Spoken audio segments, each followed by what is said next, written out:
आत्मीय भाइयों और बहनों, आपको पुस्तक बालकों का भावनात्मक निर्माण बाल मनोविज्ञान लेखक श्री राम शर्मा आचार्य पढ़कर सुना रहे थे। पृष्ठ 29 से पढ़कर सुनाते हैं।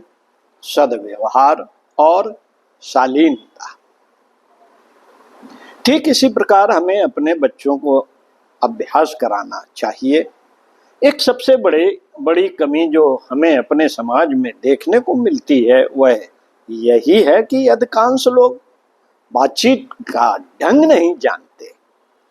बच्चे तो इससे और भी अनभिज्ञ हैं। कोई बात कहेंगे तो आधी बात अपने मुंह में रख लेंगे। जल्दी जल्दी इस प्रकार अपनी बात कह डालेंगे कि सुनने वाला समझ ही नहीं पाएगा कि यह व्यक्ति क्या कह रहा है। हाई स्कूल एवं इंटर पास विद्यार्थियों को आप देखें, उन्हें अपनी बात ढंग से प्रकट करने की योग्यता नहीं होती।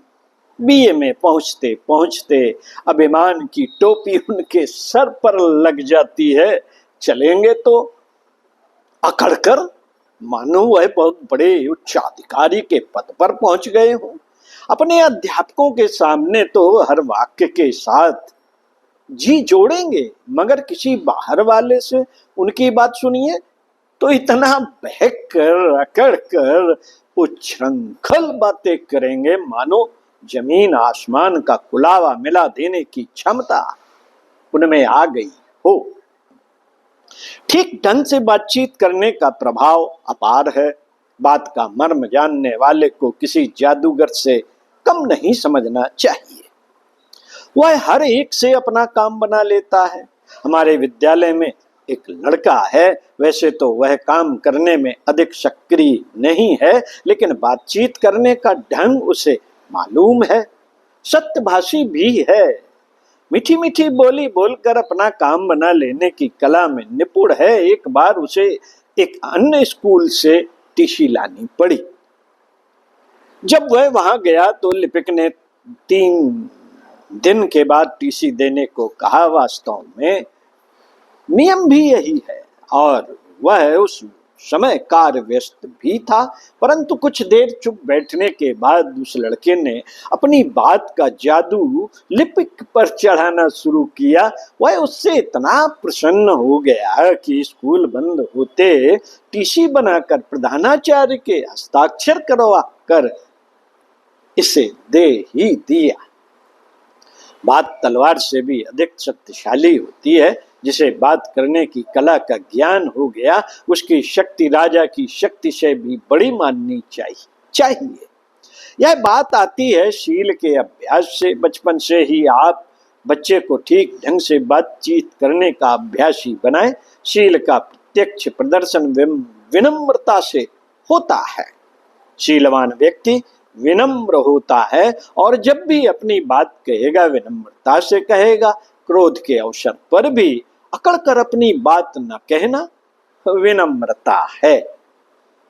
महात्मा गांधी अपनी सत्य बातों को कहते समय दूसरों की सुनते भी थे और बड़े तरीके से सबकी बातों का उत्तर देते थे।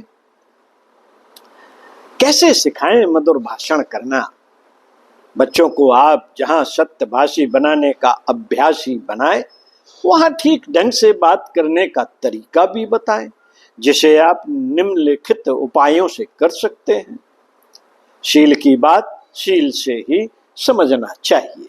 कभी कभी जब माँ बाप को अपने व्यस्त जीवन में अवकाश मिले, सायंकाल का समय इसके लिए अधिक उपयुक्त हो सकता है, तब अपने बच्चों को एक साथ बिठाकर उनसे बातचीत करना चाहिए। इसी बातचीत के दौरान में उन्हें विनम्रता पूर्वक बात करने का तरीका समझाना चाहिए।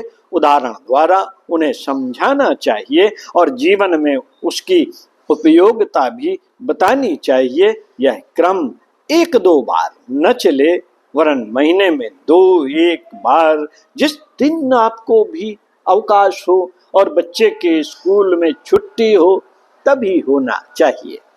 सायंकाल आप अपने बच्चों को लेकर टहलने जाएं। घर भर का मनोरंजन भी होगा और बातों बातों में उन्हें आप बात करने का ढंग सिखाएंगे। आप स्वयं उनसे कोमलता पूर्वक हंस हंस कर बातें कीजिए जिस समय आप उन्हें सिखा रहे हैं, अथवा अन्य अवसरों पर भी आपके बात करने का तरीका बहुत ही सुधरा हुआ होना चाहिए। उसकी कसौटी यह है कि बात करते समय आपका चेहरा प्रसन्न रहे। ऐसा कभी प्रकट न हो कि आप क्रोधावस्था में बात कर रहे हैं। दूसरी बात यह है कि आपकी बात से आत्मीयता, सहानुभूति एवं सच्चाई की झलक आती हो। ये तीनों गुण ऐसे हैं जो स्वयं श्रोता पर अपना प्रभाव डालते हैं। यदि आपकी बात में ये तीनों बातें हैं तो यह हो नहीं सकता कि उसका प्रभाव ना पड़े। बच्चे का हृदय भी खुलेगा और वह घुल मिलकर आपसे बात करना प्रारंभ करेगा। तब आप देखते रहें कि बच्चे के बात करने में क्या दोष है।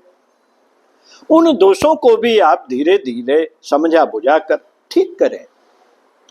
बात करने में किन शब्दों पर अधिक जोर दिया जाना चाहिए, किन पर कम, किस समय क्या बात कहनी चाहिए, श्रोता के मूड को देखकर उसी के अनुसार बातें करनी चाहिए।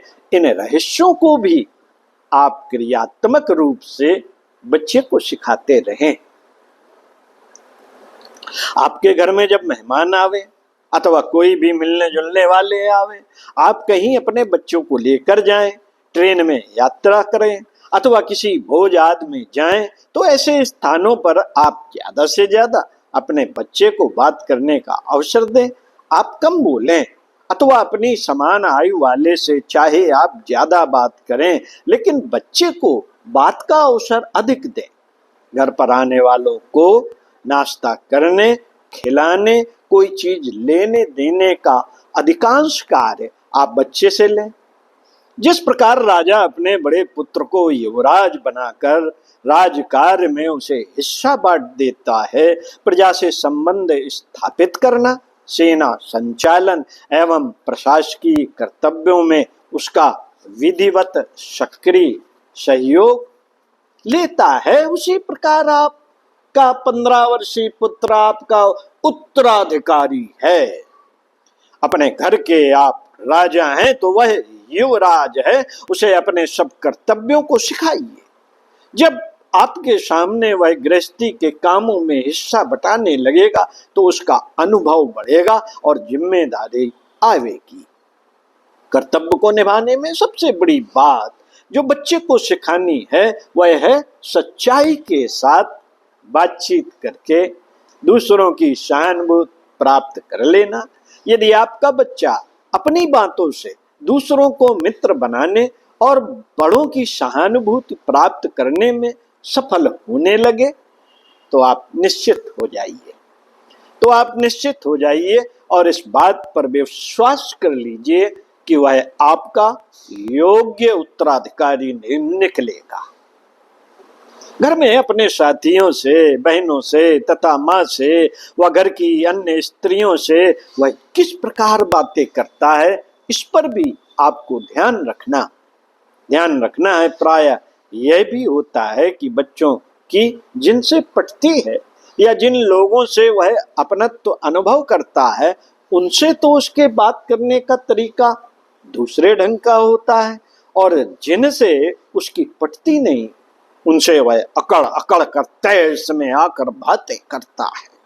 आप इन बातों को चुपके चुपके देखते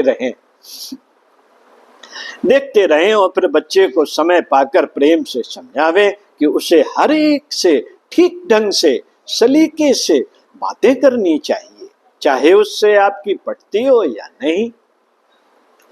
विचार भिन्नता रखना दूसरी बात है, लेकिन बेढंगे तरीके से बात करना किसी भी प्रकार शोभनीय नहीं है। साथियों, इसी प्रकार आप बच्चे के बाहरी क्षेत्र की देखभाल करते रहें। अब तो घर से अधिक उसका कार्य क्षेत्र बाहर है। स्कूल, बाजार, मोहल्ला आदि सबसे उसका आना जाना है। वह अपने मित्रों के परिवारों से भी संबंध रखता है, उनके घर आता जाता है, बाहरी दोस्तों से पत्र व्यवहार भी करता है। इन सब पर आपकी निगाह है। रहनी चाहिए। कभी कभी जब आप स्कूल जाएं तो शिक्षकों और बच्चे के सहपाठियों से पता लगाएं कि उसका आपसी व्यवहार कैसा है।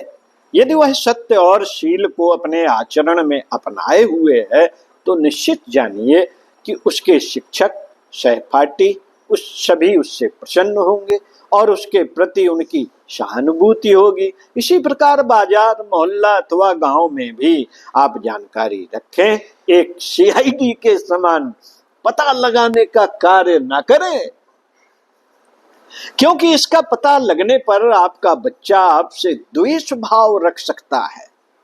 तब आपकी किसी बात का प्रभाव उस पर न पड़ेगा, लेकिन वैसे ही चलते फिरते बातचीत करते अगर आप अपने बच्चे का जिक्र ले आते हैं तो उससे सत्य बातें प्रकाश में आ जाती हैं।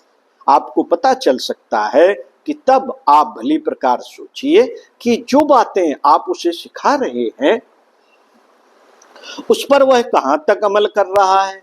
यदि उसमें किसी प्रकार की कमी दिख पड़े तो उसे सुधारने की चेष्टा कीजिए। इस प्रकार धीरे धीरे परंतु धैर्य पूर्वक आप अपने बच्चे को सत्य और शील रूप निधियों को उत्तराधिकार रूप में देने में यदि सफल होंगे तो आपका बच्चा भी जीवन भर सुखी रह सकता है और आपको भी संतोष करने का अवसर मिलेगा। एक कहावत है, तुलसी मीठे बचन ते सुख उपजत चहुओर, वशीकरण एक मंत्र है तज दे वचन कठोर। मीठी बोली बोलने का अभ्यास कर बच्चा अपनी जीवन यात्रा सुख, शांति और प्रसन्नता पूर्वक पूर्ण करेगा। पढ़ेंगे अगले वीडियो में इसी पुस्तक से बल और विवेक। ओम शांति।